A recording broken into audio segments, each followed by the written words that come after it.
quail. Lots of baby quail.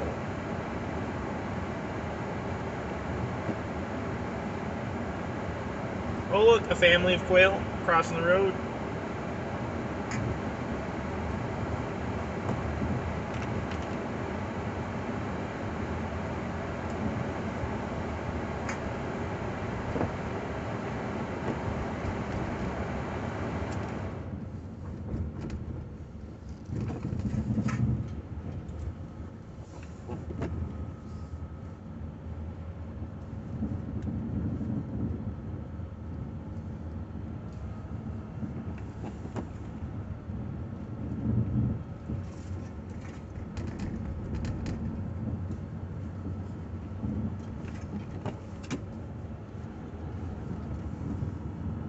Baby quail off to the side of the road.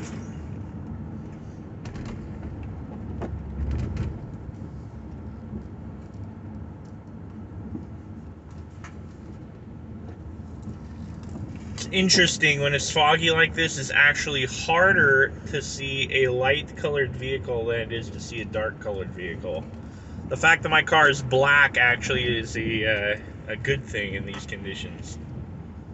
Or so I have found.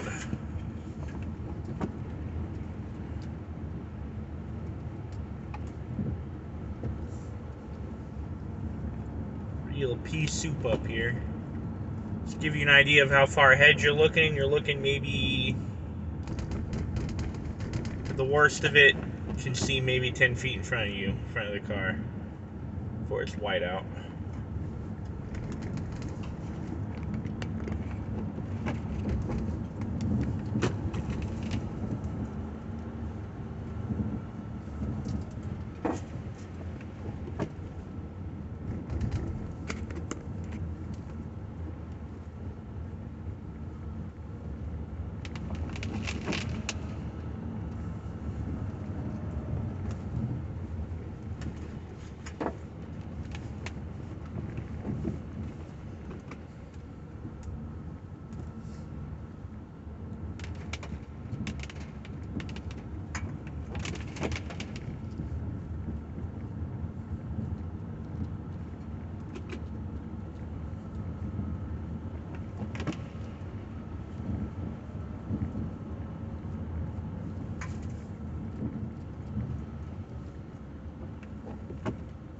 More quail off to the side of the road there. Lots of quail out today. It's good. Quail seems to like the wet weather. Oh, right in the middle of the road, little family. Some baby quail. Lots of babies out. Right time of the year for that.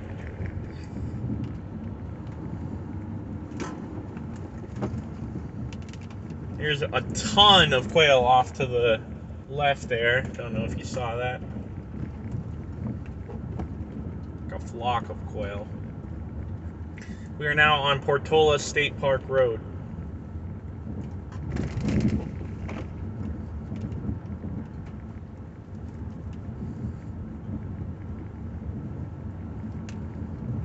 Road is officially one lane here, and all the way down into, almost all the way down into the park.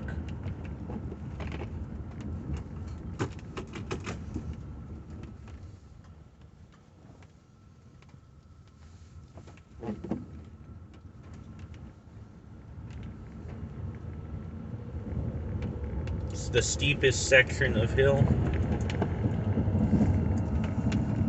which take it probably a little faster than I should to save my brakes, because I do not want to melt my brakes coming down into Portola.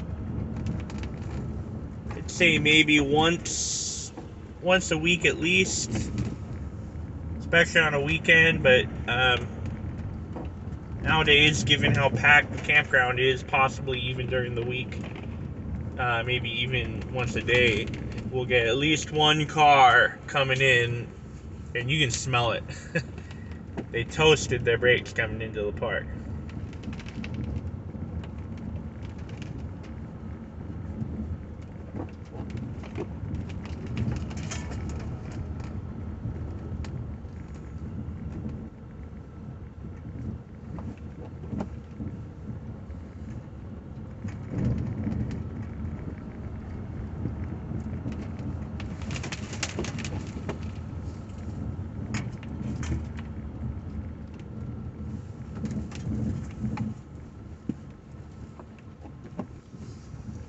This is reminiscent of winter time, but it's not actually.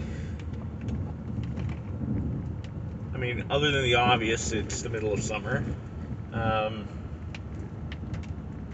conditions are generally regular for the marine layer, also known as the fog bank that comes in. It's not really fog, it's low-level stratus is what it is.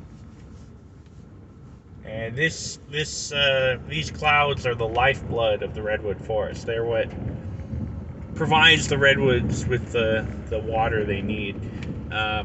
They actually benefit more from this cloudy kind of foggy weather than they do from a regular rainstorm. A lot of people coming up from the park, probably campers leaving after camping overnight. Probably most of them didn't realize it was going to be wet like this. They just assumed it was going to be dry because, I mean, it's summertime. But in the redwood forest, this is actually pretty darn common, especially in the mornings like this.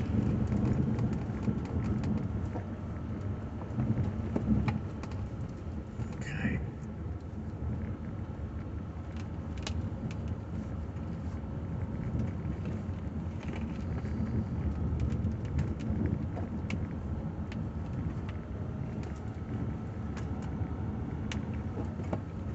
Really grateful for all these people with their headlights on. People really should drive up here with their headlights on, even under normal dry conditions, for visibility, but they don't. They'll drive with their lights off, and it just drives me crazy. It's so unsafe, so dangerous.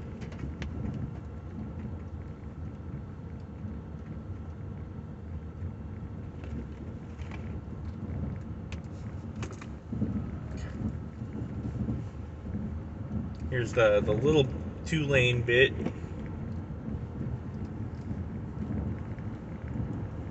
Got a series of curves coming up. 180s, really, is what they are. Curve number 1, right up here. Nice, sharp curve.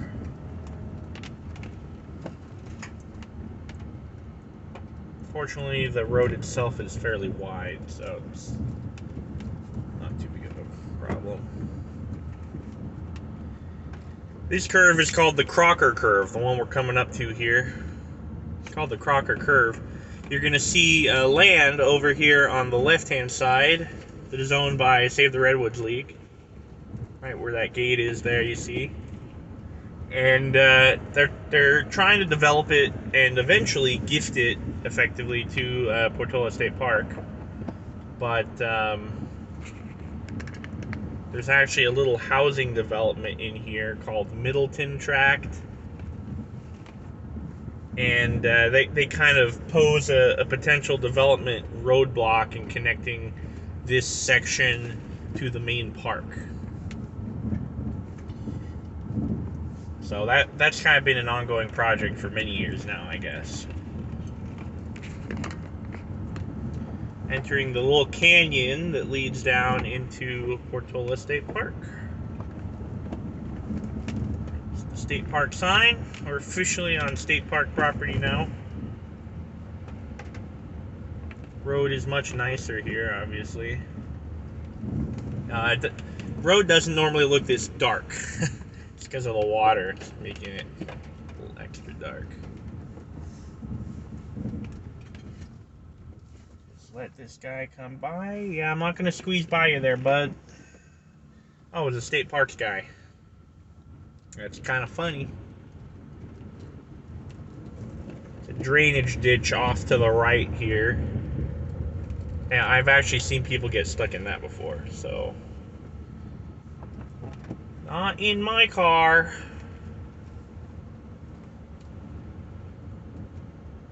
Is here on the left. It's one of the ranger houses.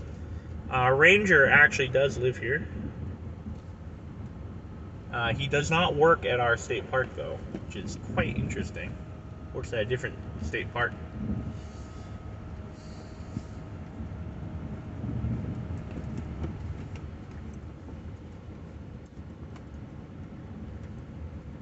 One-lane road, but fairly wide, usually no problem squeezing by. There's a couple kind of narrow spots where it's a little sketchy, but usually not too much of a problem.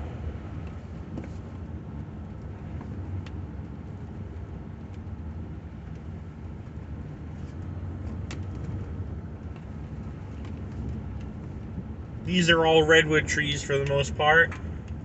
A few of them are Douglas firs.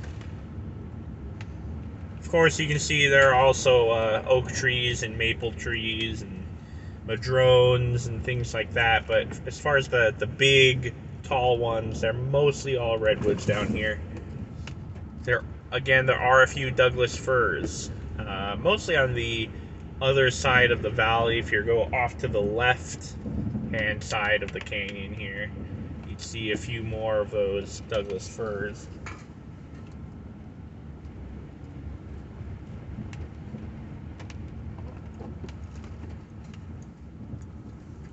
See my phone mount, because I'm recording this on my phone, swinging back and forth as I go around curves. A little annoying. This curve doesn't actually have a name. I think it should have a name. We had a giant, like, semi-truck kind of thing get stuck in here maybe 3.5 weeks ago, just before I stopped working here because of COVID for a few weeks.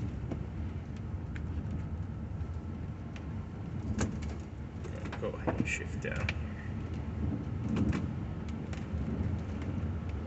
Here we are entering the kind of main park area.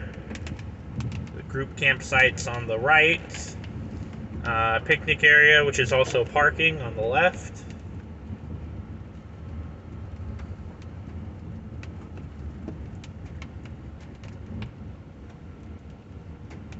And here we are. Welcome to Portola State Park.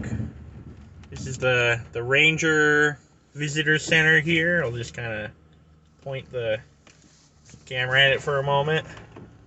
But where I park is actually back here.